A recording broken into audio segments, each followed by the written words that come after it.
Purpose of Ayurveda मी हिंदीमध्ये घेते हा, कारण सगळे हिंदीमध्ये बघणारे आहेत.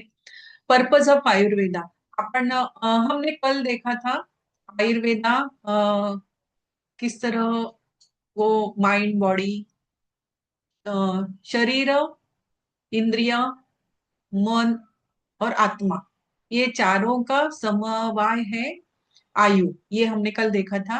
अभी उसके आगे हम देखते हैं पर्पज ऑफ आयुर्वेदा।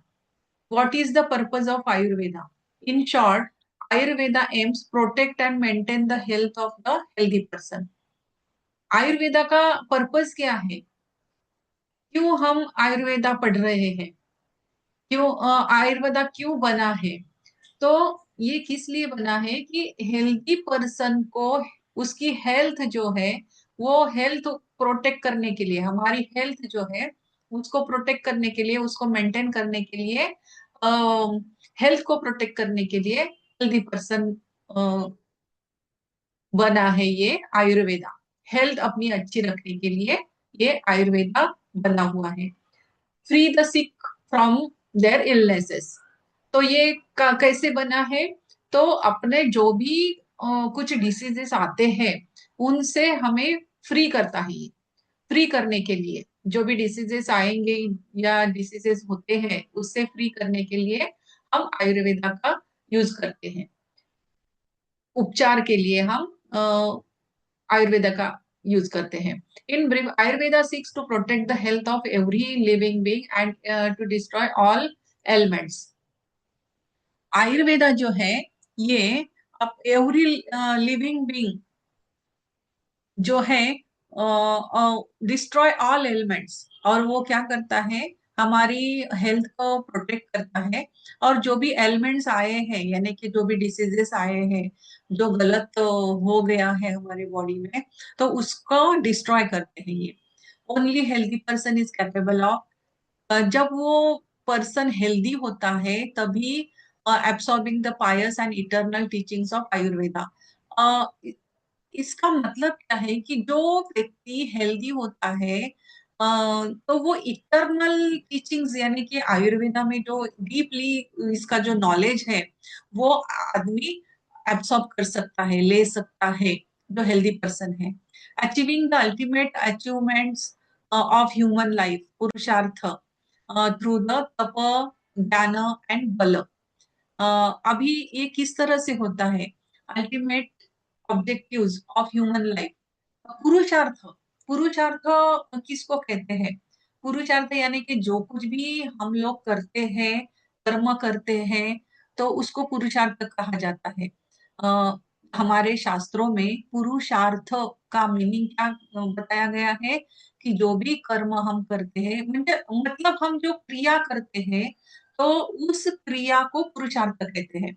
अब जैसे कि तप किया जाता है, पुरुषार्थ किया जाता है, यानी कि कोई माला जपेगा, कोई ध्यान करेगा, तो एक डिसिप्लिन वो अपने जीवन में मेंटेन करेगा, तो ये तप हो गया। एक तप करते हैं बहुत सारे जो साधु संत होते हैं वो हिमालय में जाते हैं, और वहां पे ठंडी हो गर्मी हो, कौन सा भी सीजन हो, वो वहां जाके घंटों मतलब वहीं पे बैठे रहते हैं। बर्फ भी आ जाता है तो वो बर्फ में ही बैठे हुए रहते हैं, तो उनके ऊपर कुछ परिणाम नहीं होता है। वो ही ये आयुर्वेदा का इटरनल टीचिंग, इसका मतलब यही है कि जो हेल्दी पर्सन होता है वही कैपेबल होता है कि ये एब्सॉर्ब कर सकता है, वो ये जो नॉलेज है, ये जो इसमें से आयुर्वेदा में से मिलने वाला जो ज्ञान है, वो ज्ञान वही एब्सॉर्ब कर सकता है जो कि हेल्दी पर्सन है। तो ये पुरुषार्थ जो है, अभी ये कैसे पॉसिबल है? ये इटर्नल टीचिंग कैसे पॉसिबल है आयुर्वेदा का लेना? अभी हम लोग यहाँ बैठे हैं, थोड़ी सी भी सर्दी ठंडी मौसम हो जाता है तो हमें सर्दी वगैरह हो जाता है, कोल्ड हो जाता है, फिर कफ हो जाता है। तो हम ये एटमॉस्फेयर, वो जो बदला हुआ है, उसे हम कॉप अप नहीं कर सकते। लेकिन वो जो हिमालय में जाके साधु संत बैठे हैं, वो बर्फ हो, बारिश हो, धूप हो, छाव हो, कुछ भी हो, आंधिया हो, वो वहीं पे बैठे रहते हैं। क्योंकि उनकी बॉडी जो है वो हेल्दी है। वो पुरुषार्थ कर रहे, कौन सा पुरुषार्थ कर रहे, वो तप कर रहे, मेडिटेशन कर रहे, डिसिप्लिन है उनके जीवन में। और ज्ञान क्या है? ये जो हम प्राप्त करते हैं, ये सब नॉलेज जो मिल रहा है आयुर्वेदा से, वही ज्ञान है। और बल, वाइटलिटी, स्ट्रेंथ, और इससे क्या होता है, हमें बल प्राप्त होता है। ये सब नॉलेज का अगर हम डिसिप्लिन हमारे जीवन में लाए और उसका अवलंब किया जाए, तो एक वाइटलिटी यानी कि स्ट्रेंथ, बल मिलता है, फिर हमारे शरीर में बल मिलता है। फिर ये जो मौसम बदलते ही जो चेंजेस होते हैं, वो हमारे अंदर नहीं होते हैं। वही वैसे ही हम बनते हैं जैसे कि ये साधु ऋषि मुनि जो है, उनकी तरह हम हो जाते हैं। लेकिन हमें डिसिप्लिन होना चाहिए हमारे जीवन में। क्या होना चाहिए? सबसे इम्पोर्टेंट है डिसिप्लिन। डिसिप्लिन होना चाहिए। अगर डिसिप्लिन नहीं है तो हम कुछ भी नहीं कर सकते। तो ये डिसिप्लिन इम्पोर्टेंट है। आ, हाँ, फिर उसके आगे बढ़ते हैं अभी। फिजिकल और मेटाफिजिकल फॉर्म्स आर इनसेपरेबल। अभी हमने ये जान लिया, शरीर मन, शरीर, इंद्रिय, मन और आत्मा, ये चारों जो है ये मिलके बना है आयु। और ये आयु कैसे जीनी है, उसका नॉलेज जिसमें है, उसे कहते हैं आयुर्वेदा। तो health is the foundation of spiritual, intellectual and physical growth.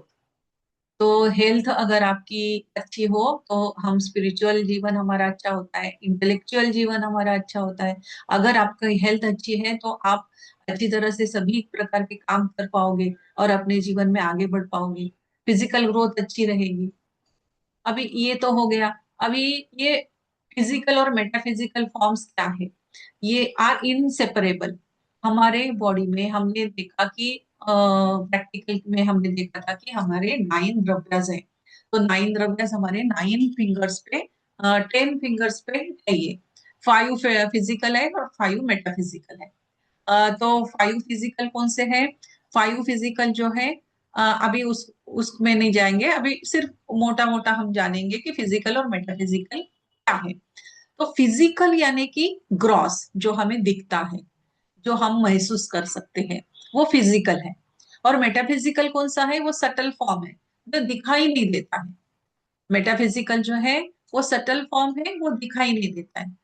अभी इनमें डिफरेंस क्या है? फिजिकल में और मेटाफिजिकल में डिफरेंस क्या है?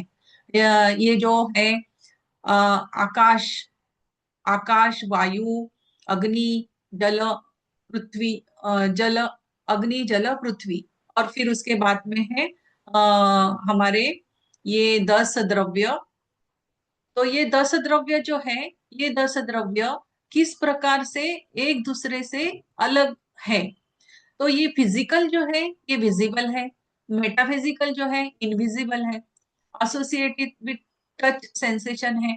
अगर हम फिजिकल जो है उसको हम टच करके सेंसेशन पा सकते हैं।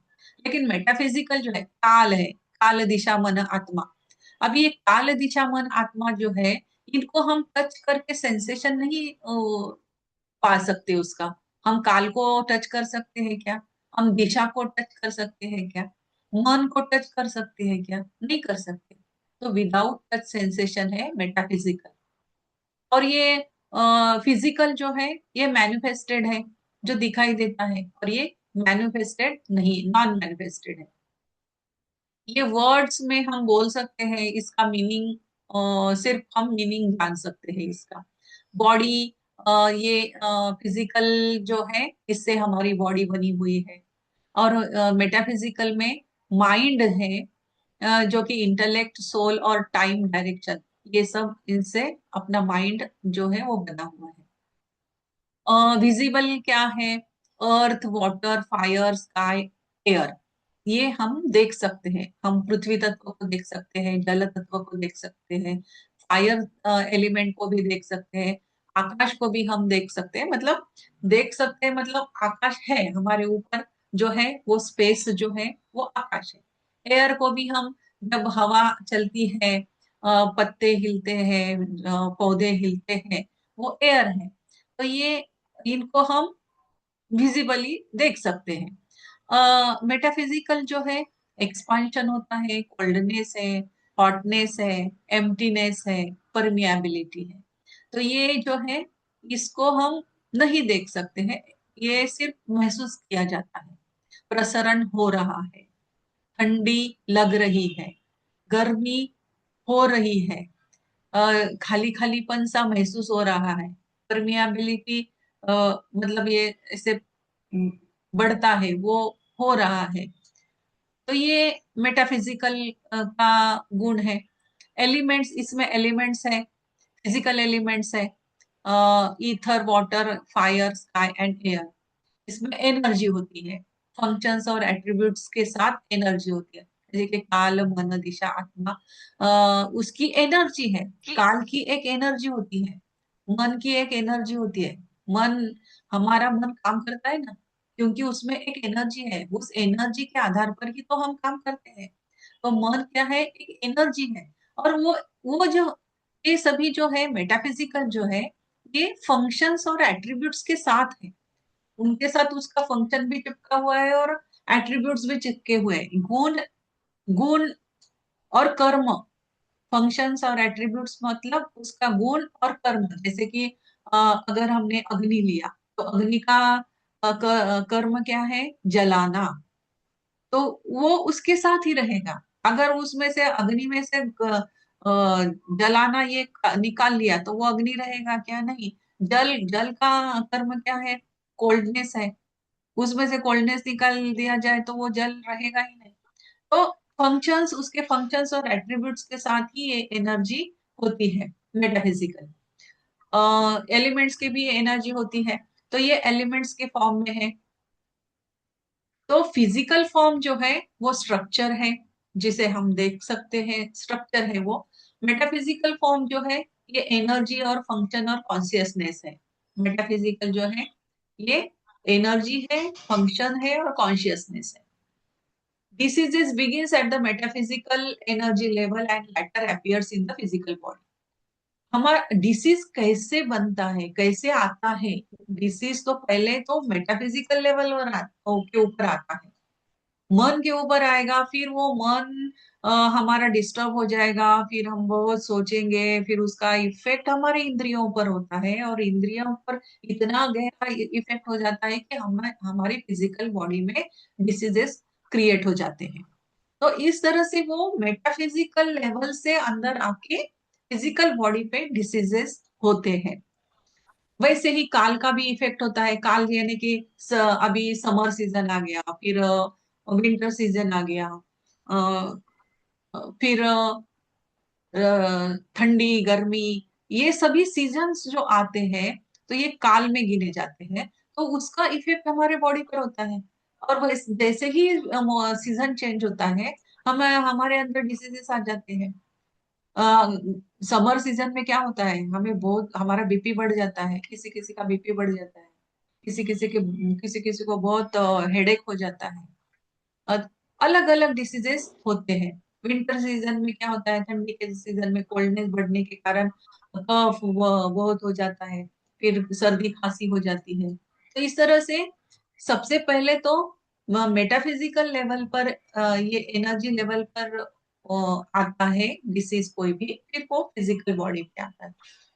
This concept forms the basis of energy based therapies like acupressure. अभी फिलोसॉफिकल एक्सप्लेनेशन श्लोक का अभी यहाँ पे दिया हुआ है। कौन सा है ये, 4 नंबर। अव्यक्त पुरुष प्रलये चेष्टा पुनर्भावेर्वियुज्यते। अव्यक्ताद व्यक्तता याति, अव्यक्त व्यक्तता पुनः रजस्तमोभ्यामाविष्ट चक्रवत परिवर्तते। येषां द्वन्द्वे परा शक्तिरहंकार पराश्च ये, उदय प्रलयो तेषां न तेषां ये त्वक्तोर्न्यथा। ये श्लोक दिया हुआ है यहाँ पे। तो ड्यूरिंग द डिस्ट्रक्टिव पीरियड, प्रलय काल में, जब डिस्ट्रक्टिव पीरियड होता है, प्रलय काल होता है, human being composed of 5 elements dissolves back into these elements. अभी अगर प्रलय काल आएगा, अगर प्रलय काल होगा, तो यानी कि डिस्ट्रक्टिव पीरियड, मतलब सब खत्म हो जाएगा। सब खत्म हो जाएगा मतलब क्या होगा? हम ह्यूमन बींग्स है, और हम ह्यूमन ह्यूमन बींग्स किससे बने हैं? पांच 5 एलिमेंट से हम बने, पंच तत्व से हम बने हैं। हम पृथ्वी तत्व, जल तत्व, अग्नि तत्व, वायु तत्व और आकाश तत्व, इन पंच तत्वों से हम बने हुए हैं। और जब डिस्ट्रक्टिव पीरियड आएगा, तो हम क्या होगा, हमारा क्या होगा, तो ये पंच तत्वों में विलीन हो जाएगा, वो डिजोल्व हो जाएंगे, इन एलिमेंट्स में डिजोल्व हो जाएंगे। हम जब, हमारा शरीर, आत्मा जब चला जाता है, हमारी चेतना जब चली जाती है, तब क्या होता है? ये पंचतत्व, जो पंचतत्व से बना हुआ ये जो शरीर है, वो पंचतत्वों में विलीन हो जाता है ड्यूरिंग द, अभी ये डिस्ट्रक्टिव पीरियड में हो गया, प्रलय काल में पंचतत्व का शरीर है वो पंचतत्वों में विलीन हो जाए।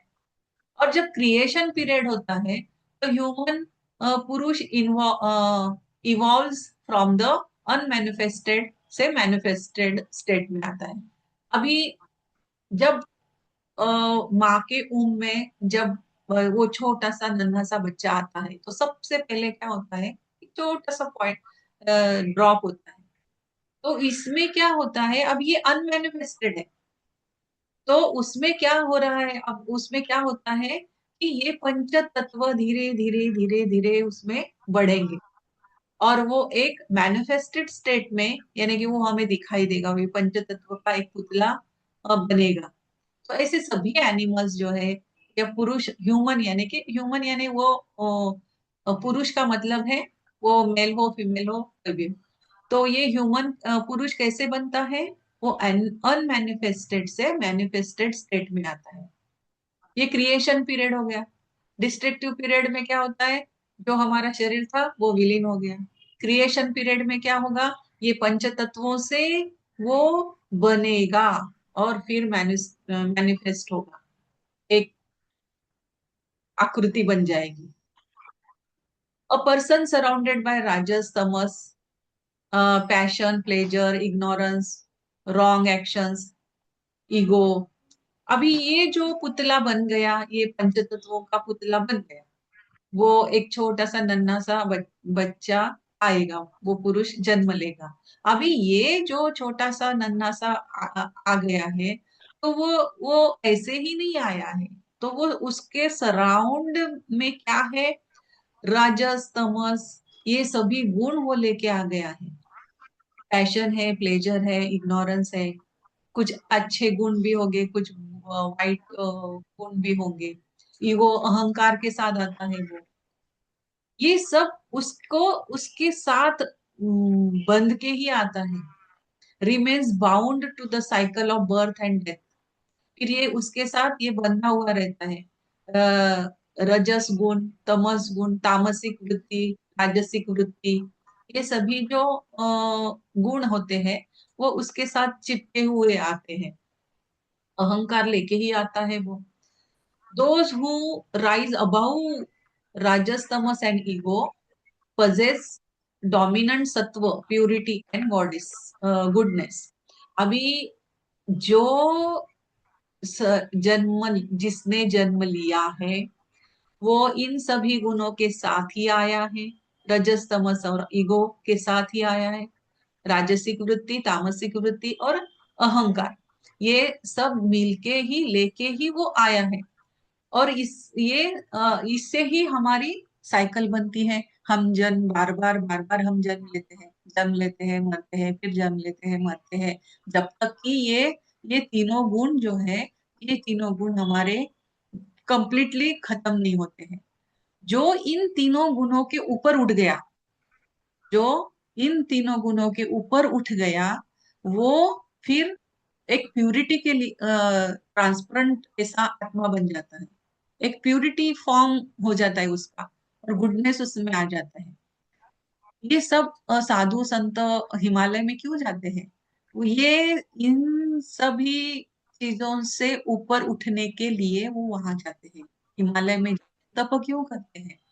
तप इसलिए करते हैं कि उन्हें राजसिक, तामसिक और अहंकार से ऊपर उठना है।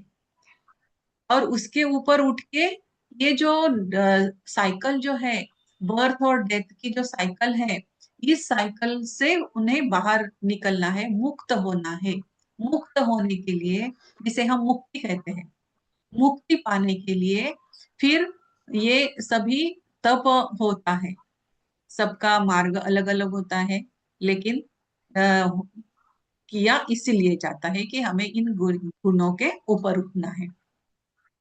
तो सात्विक वृत्ति बढ़ती है जब इन तीनों से ऊपर उठता है, तो उस व्यक्ति में सत्व गुण बढ़ता है और become free from worldly bondage. तो ये जो बंधे हुए हैं, तो उससे वो फ्री हो जाता है, मुक्त हो जाता है, उसे ही हम मुक्ति कहते हैं। तो ये हो गया। अभी फिफ्थ डेफिनेशन ऑफ आयु। ये डेफिनेशन ऑफ आयु हमने कल देखी थी। ये आयु जो, ये शरीर मन, शरीर इंद्रिय मन और आत्मा, इनका समवाय है। इनके सिवाय लाइफ है ही नहीं। हमने कल देखा था कि अगर बॉडी है, सेंसेस है, माइंड है, ये है हमारे पास, लेकिन इनमें चेतना ही नहीं है। बॉडी है, सेंसेस है, माइंड भी है, लेकिन उसमें आत्मा ही नहीं है। तो ये बॉडी काम काम करेगी क्या? वो से इंद्रियां काम करेंगे क्या? नहीं, उनमें एनर्जी चाहिए ना। वो सोल की एनर्जी उसमें चाहिए, तभी तो ये माइंड काम करेगा। अगर सेंसेस है, माइंड है, सोल है, और इनका अनुभव लेने के लिए बॉडी ही नहीं है, तो भी नहीं हो सकता। बॉडी है, सेंसेस है, सोल है, लेकिन माइंड ही नहीं है, तो ये काम ही नहीं करेंगे। तो इस तरह से ये जो है, ये चारों जो है, ये चारों मिलके आयु आयु बनती है। धारणा, इसी को ही क्या कहेंगे फिर हम? ये चारों को मिला के होल्डिंग टुगेदर, इन सबका मिलाया गया है। तो धारणा हो गई, जीवन हो गया, नित्य गति हो गई, अनुभव, अनुबंध।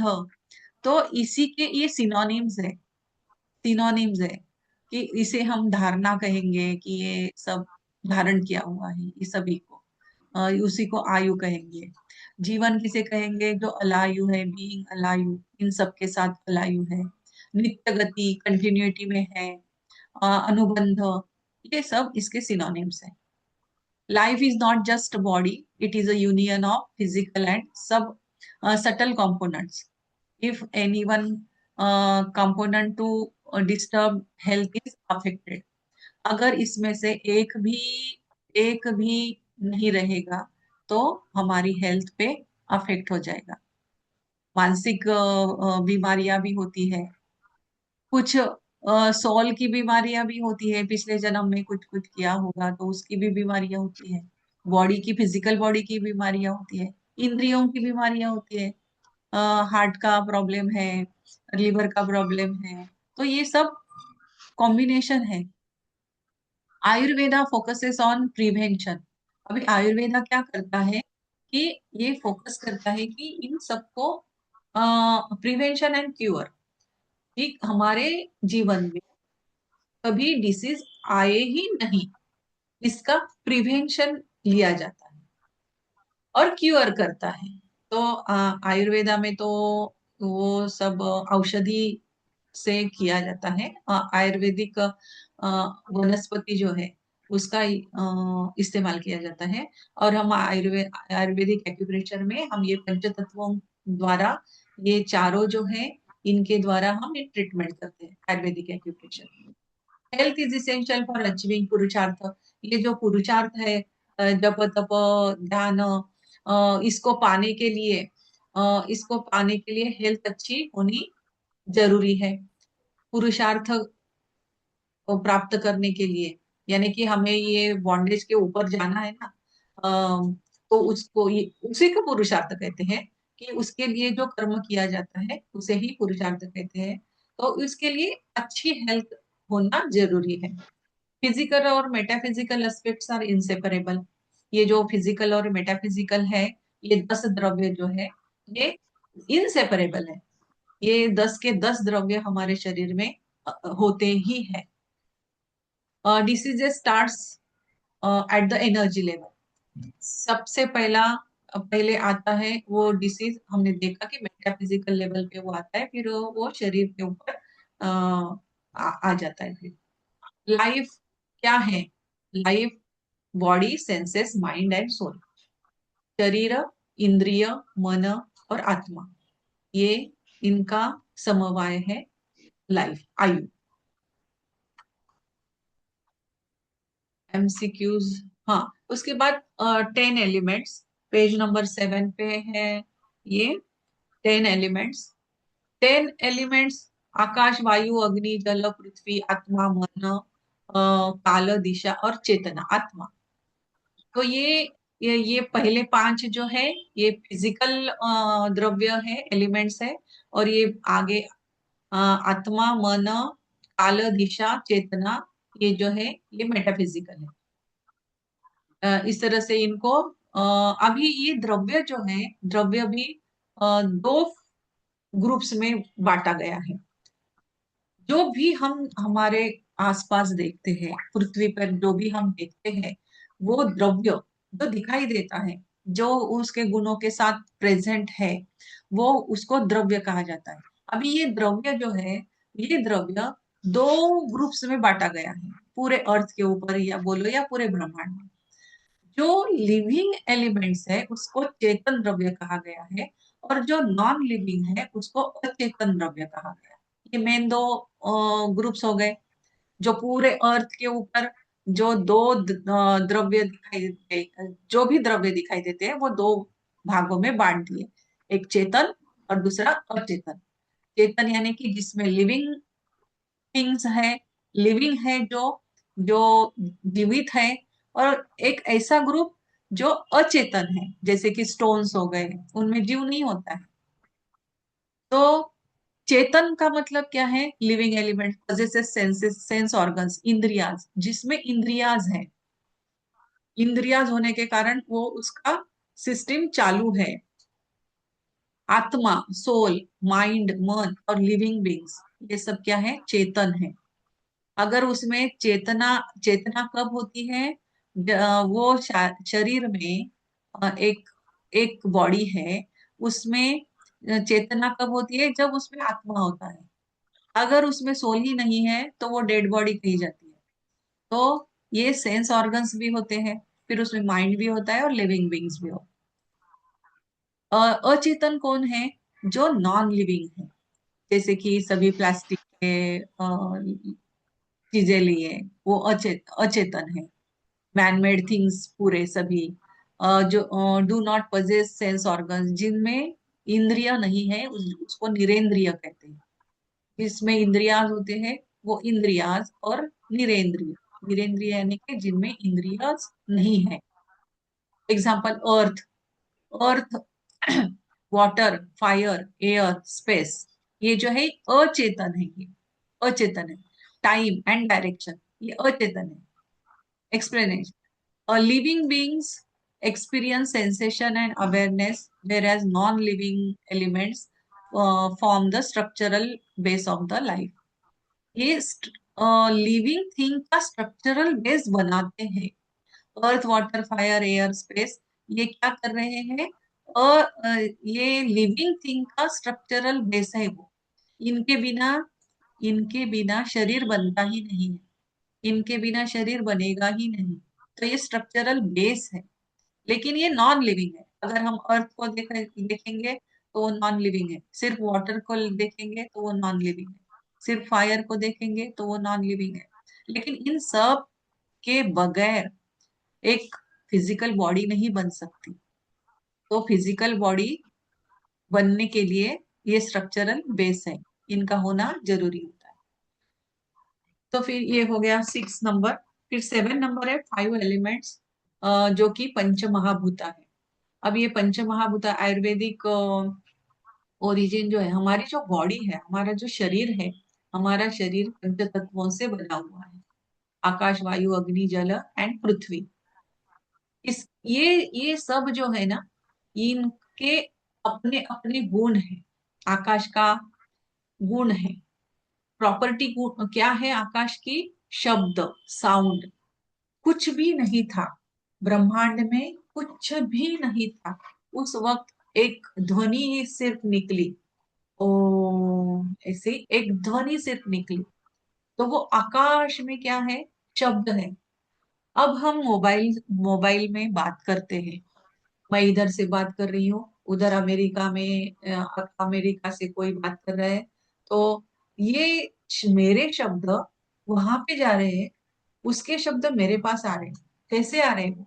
वो आकाश से होते हुए, ये जो आकाश है बीच में, वहां से वो शब्द ट्रैवल करके आ रहे हैं, साउंड। तो ये साउंड वेव्स जो है, ये साउंड आकाश तत्व का गुण है। तभी साउंड फ्रीक्वेंसीज जो होते हैं वो आकाश में होते हैं, इको इन एम्प्टी स्पेस। बहुत सारे ऐसे हम घूमने जाते हैं ना, डोंगर वगैरह जगह पे, तो कुछ ऐसे पॉइंट्स होते हैं हिल के ऊपर, कि हम वहां पे अगर जोर से चिल्लाएंगे तो वो ध्वनि जो है उधर टकरा के वापस आती है, हमारी ही ध्वनि हमें सुनाई देती है। तो ये इको इको साउंड क्यों आता है? इको क्यों आया? क्योंकि वो आकाश, ये शब्द जो है, ये शब्द ट्रैवल करके आ गए, वहां पे जाए गए, वहां पे टकराए और वापस आ गए। इको इको हो गया, एम्प्टी स्पेस में ही होता है ये इको। अगर हम बहुत ऐसे एकदम कंजेस्टेड एरिया में बोलेंगे तो उसका इको हमें कभी भी सुनाई नहीं देगा। इको सुनने के लिए एम्प्टी स्पेस चाहिए। वायु, फिर उसके बाद ये इसका, तो फिर आकाश का गुण क्या है? साउंड, शब्द, शब्द, साउंड। वायु का क्या है? अभी ये शब्द में, ये ऊपर, सबसे ऊपर वाला है आकाश। अभी साउंड सबसे पहले बना, फिर उसमें मिल गया स्पर्श, टच मिल गया। तो टच, स्पर्श और टच, ये मिलके बन गया विंड फेल्ट ऑन स्किन। जे अभी हम ऐसे फैन लगाते हैं, तो फैन की जो हवा है वो हमारे शरीर को टच करती है, कोल्डनेस हमें देती है। वो स्पर्श करके जाता है ना, हवा, हवा जो है, वायु, वो जो है वो हमें स्पर्श करके जाता है। टच, अभी ऐसा भी होता है ना, कभी कभी क्या होता है ना, कोई कोई ऐसे कुछ शब्द बोल देता है, तो वो टच हो जाता है हमारे मन को, कि या फिर बहुत गुस्सा आएगा, या फिर शांत हो जाएगा। तो ये स्पर्श करता है, ये वायु जो है, वायु में वो शक्ति है कि ये शब्द और स्पर्श, ये दोनों की शक्ति है, तो इसका हो गया टच। प्रॉपर्टी क्या हो गई फिर वायु की? टच। अग्नि, अग्नि, ये जो एलिमेंट है, इसमें अब इसमें एक एक करके मिल रहा है शब्द, फिर वायु उसमें साथ आ गया तो टच हो गया, फिर टच के साथ शब्द, स्पर्श और रूप, उसको रूप आ गया। ये तो दिखाई नहीं देता था, अभी ये महसूस होने लगा है टच के साथ, माध्यम से। अभी ये दिख भी रहा है, ये दिखाई नहीं देता था, ये महसूस हुआ, टच, फीलिंग हुआ। अभी ये क्या हो रहा है? अग्नि जब जलता है तो ये रेड रेड, पीला पीला हम देखते हैं ना, वो उसको रूप आ गया। तो ये रूप, शब्द, स्पर्श एंड रूप, अपियरेंस आ गया, एक फॉर्म बन गया उसका। शब्द, स्पर्श एंड रूप, appearance. Flame seen and felt, हम उसको देख भी सकते हैं वो फ्लेम को, और फेल्ट, वो गर्मी महसूस भी कर सकते हैं।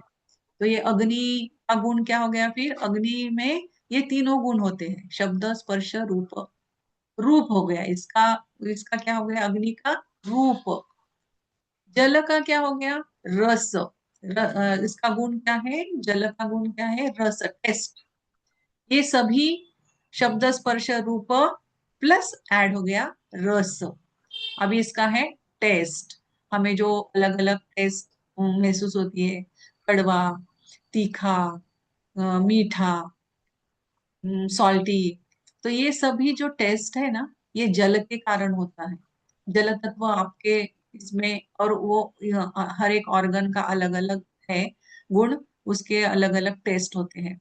जिसका ज्यादा बढ़ गया, तत्व, तो उसकी टेस्ट आपको ज्यादा लगेगी। तो स्वीट और सॉल्टी, ये एग्जाम्पल दिए हैं। तो ये रस है, टेस्ट, जल तत्व। पृथ्वी, पृथ्वी का, अभी पृथ्वी में क्या है कि इन सब के गुण पृथ्वी में समा गए हैं। पृथ्वी में सबके गुण है, आकाश के भी, वायु के भी, अग्नि के भी, जल के भी, और पृथ्वी का खुद का गंध। गंध, जब समर सीजन होता है और समर सीजन के एंड में अ, सबसे पहले जब बारिश होती है, सबसे पहले, तो वो जो गंध आता है ना, वो बहुत सुंदर गंध होता है। तो वो स्मेल, स्मेल, पृथ्वी के ऊपर पानी की बूंदे गिर गई और उसमें से क्या निकला, स्मेल। तो ये fragrance of smile, soil, fragrance of soil. तो ये गंध। तो आपको क्वेश्चन पूछ सकते हैं कि आकाश का प्रॉपर्टी गुण क्या है, अग्नि की प्रॉपर्टी क्या है, पृथ्वी की प्रॉपर्टी क्या है। तो ये वाइवा में पूछ सकते हैं। तो इसको आपको याद करना है, सबके गुण आपको याद करने हैं। Akash has only one property, sound. आकाश की सिर्फ एक ही प्रॉपर्टी है। फिर सक्सीडिंग एलिमेंट्स नीचे नीचे एक एक एक एक प्रॉपर्टी मिलती गई है, और पृथ्वी में सभी 5 प्रॉपर्टीज आ गई है। एक एक एक एक करके आकाश में सिर्फ एक ही प्रॉपर्टी है। वायु में 2 हो गई, अग्नि में 3 हो गई, जल में 4 हो गई, और पृथ्वी के 5। इस तरह से पृथ्वी में सभी की प्रॉपर्टी होती है। क्लिनिकल एग्जाम्पल अगर लिया जाए, तो बोन जो है हमारा बना हुआ, वो पृथ्वी डोमिनेंट है। बोन जो है, क्योंकि वो कठिन होता है, हार्ड होता है। पृथ्वी, पृथ्वी जो है solid, heavy, with smell. Solid है पृथ्वी का गुण, और हेवीनेस है उसमें, और विथ स्मेल। ब्लड जो है वो जल डोमिनेंट है। ब्लड जो है वो जल डोमिनेंट है। फ्लूइड, टेस्ट एंड फॉर्म है उसको। इसके आगे है Ayurveda based on try origin. Ayurveda का बेस जो है वो ट्राई, त्रिसूत्र से बना हुआ है।